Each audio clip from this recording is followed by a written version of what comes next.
In my opinion, science has got to be the most important realisation to ever cross humanity. Science allows us a deeper insight into the world around us, while also allowing us to pave a new future for ourselves. The importance of science is 100% not lost on Miyazaki and the team at From Software, and in today's video we're going to be going all over that. I feel like it's often overlooked, but there are many hidden secret science secrets within Elden Ring.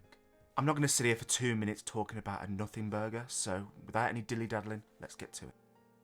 In every single From Software game, you die a lot, and every single time you come back to life. Each game has their own reasoning for this. The Hunter's Dream for Bloodborne, the Dark Sign for Dark Souls, and Grace for Elden Ring. The topic of what brings us back to life is talked about to death whenever a new From Software game comes out. But at least in the case of Elden Ring, something I haven't seen asked is, how does Grace bring us back? I believe the answer lies in a process called mitosis. If you don't know what mitosis is, the definition is the process by which a single parent cell divides to make two new daughter cells. I don't expect you to 100% know what that means, so to give you a better understanding in simple English, mitosis is basically, you know when you get a cut and the platelets, which are the little gooey white bits over the top of the wound, eventually the wound closes up. This is because your cells are creating new tissue cells from mitosis, which then cover over the wound and heal it. Now, in the real world, humanity cannot regrow limbs. They can't just regrow your arm and bam. That would be really handy, but we simply cannot on a biological level. There is a species, though, that can do this. Starfish can regrow their limbs. If you cut off a starfish's limb, they will regrow the limb they lost, and the limb that was cut off will also grow into an identical starfish. This is due to the starfish's unique cells, which can de-differentiate themselves from skin or muscle cells back into stem cells. If you don't know what stem cells are, basically there are two types of cells: differentiated cells and undifferentiated cells. Stem cells are the undifferentiated. Other cells, like skin and muscle, are differentiated. This is basically, you start off with your stem cells and they change into something else. Now starfish can go back to stem cells, which we can't do, which then allows them to regrow their lost limb and even create an identical clone.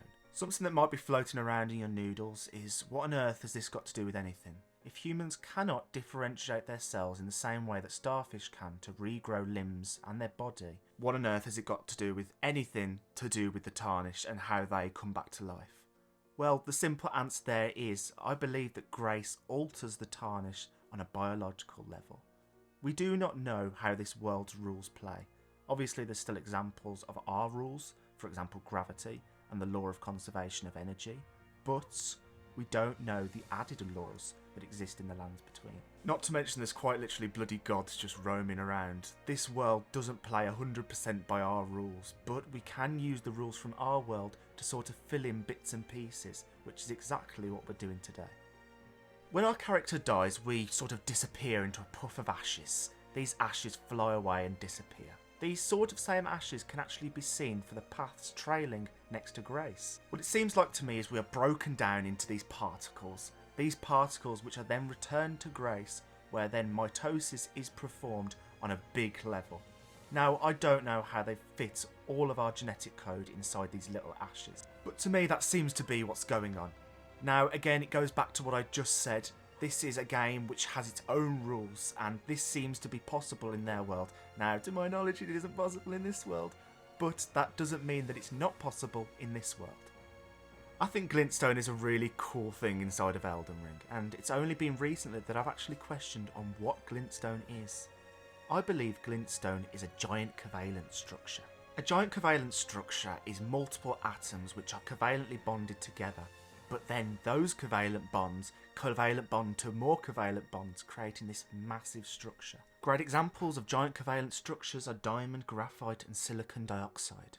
Now most of these covalent structures are made up of group 4 elements like carbon or silicon. From this we can make a calculated guess using the absolute gigachad that was Bohr's method to predict where on the periodic table this element is, and the evidence that is provided to us suggests that Glintstone is a group 4 element. Glintstone is canonically stated as being the source of sorcery inside of Elden Ring, Without glintstone, sorcery would not exist. How glintstone is described really reminds me of electrical conductivity. Of course, it's never actually said as such, but glintstone is quite similar to it. For example, glintstone, you have the glintstone and you're channeling the sorcery through it. Just like with electric, where say if you have a piece of metal and then you put the electric onto the metal will then conduct it. The reason this happens, and a reason why electrical conductivity even exists, is due to the fact that some materials have delocalized electrons, aka spare electrons. Using the theory that glintstone is a giant covalent structure, I think there's only one giant covalent structure that fits the description, and that would be graphite. Graphite is an outlier when it comes to giant covalent structures. Normally, these giant covalent structures do not conduct electricity, but graphite does. This is due to each carbon atom forming 3 covalent bonds with other carbon atoms. This unique formation leads to them having delocalized electrons. Now, I'm not saying that glintstone is a carbon giant covalent structure. It seems to be very unique, and obviously you can get different unique giant covalent structures like diamond that is made from the same atoms as graphite. I definitely think there's something more at play here. This is mainly due to the fact that it seems to be conducting something else. It doesn't seem to be conducting electricity. My theory from observing the situation here is, I believe that the element that's creating this covalent bond has some sort of natural property that forms what we know as sorcery. Now, I don't know what this property is. We simply don't know. We're not given enough information. But it's also interesting to point out that there are different types of glintstone. For example, red glintstone. Now, whether this is a completely different element from the same group, perhaps, or perhaps it's the same element, but now instead channels some other element. It's really hard to know, and sometimes I do get a bit frustrated because I feel like we find an answer to something and it just leads to more questions. It's not necessarily a bad thing, but it does get a bit annoying sometimes. I'm not kidding when I say the next one really blew me away when I realised it. When something dies in the lands between, it is returned to the Erd Tree and is born again. There are exceptions to this rule though, those being those that are not branded by grace, for example the misbegotten and the crucible. They quite literally cease to exist, their whole being ceases to exist once they die. Now, I think this is more literal than people actually take it. I believe this is talking about the law of conservation of energy. If you don't know what the law of conservation of energy is, it basically sums up as nothing can be destroyed. Energy cannot be destroyed. Everything is sort of recycled. The only thing that can happen is energy being transferred into a different type of energy. I believe that when you are cut off from grace and you're cut off from the process of rebirth, when you die, your energy isn't transferred somewhere else. I believe that your energy simply is destroyed, which shouldn't be possible. But I think that is exactly the reason why everyone in the lands between, or at least most people, despise those that are not blessed by grace.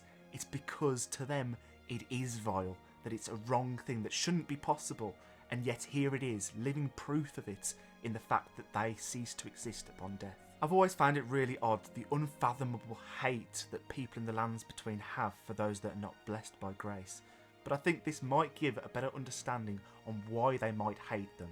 Obviously it's still not good of them, but I think it might shed a bit more light on it. There's also the significance of the name the Golden Order. I don't necessarily think it's just talking about a group. I think it's the Order of Gold, the Law of Gold, which is everything being returned to the Erd Tree. There are multiple laws that we hear about, like the Law of Regression and the Law of Causality, so I would not be surprised if this was the case. As an honourable mention, I wanted to mention fire. Fire is a massive, important part of Elden Ring. There are multiple different fires which I find really fascinating. If you don't know, fire is the chain reaction of thousands of different reactions all happening simultaneously, which results in what we know as fire. Due to the fact that we can only see a certain spectrum of colours from our eyes and the limitations of that, we see certain colours in the flame. For example, the hottest point being blue, then the yellowy and the orangey bits, and then if you add certain chemicals you can even get different colours. But something I find really interesting is the fact that in Elden Ring there are multiple different coloured flames. I implore you to go out and come to your own conclusions when it comes to this, but in my opinion the answer to this question that has the most plausibility is the fact that maybe these flames aren't necessarily having the same sort of chain reaction that happens in our world. Maybe the Lands Between has a different sort of chain reaction that can occur that is similar to fire but not in the same sense. This is further reinforced by the fact the Ghost Flame exists. The Ghost Flame is a flame which is cold, which to my understanding is very much not possible. To create fire you need heat, but if the absence of heat is there in the flame creating cold, that suggests some kind of different chemical reaction. I know I go gushing grannies all the time about From Software, but in this case I really, truly and utterly mean it. From Software is so talented when it comes to this sort of stuff. Off the top of my head, I can't think of any other game studio that as of late has put this much effort into their storytelling, which really shows you the passion From Software has for these games. I really do hope you did enjoy the video. I loved making it, to be honest. I love science. I think it's absolutely incredible, so it was so fun to talk about it.